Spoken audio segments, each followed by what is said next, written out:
The Lord be with you. Good everyone. Today is third Sunday of Lent, and our gospel will be coming from St. John chapter 4, verses 5 to 42.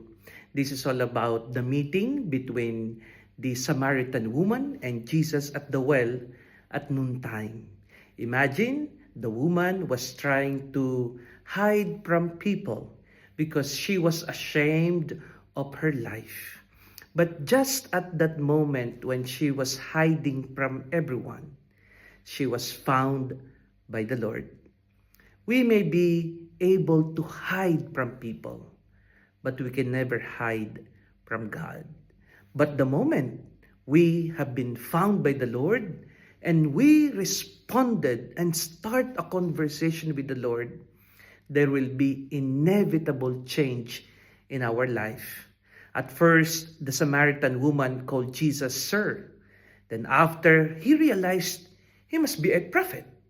Then in the end, Jesus revealed himself. He was the Messiah that the woman was talking about. A transformation, inevitable. We just have to allow Jesus to penetrate our hearts and allow him to reveal himself to us fully. From here, we can realize that the Lord will always reveal himself. No matter how the society dictates who we are, how should we react, and to whom should we only deal with, the Lord will disregard all of those because every one of us is important to the Lord, even if we are perceived sinners. Even if we are perceived hopeless. So today, my dear sisters and brothers, let us learn from the Samaritan woman at the well.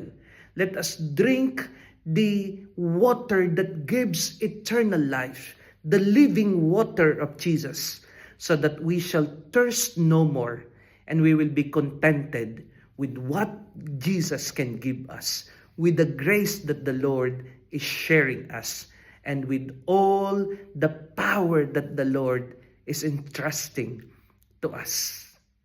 Drink from the living water, and we shall never thirst again. God bless.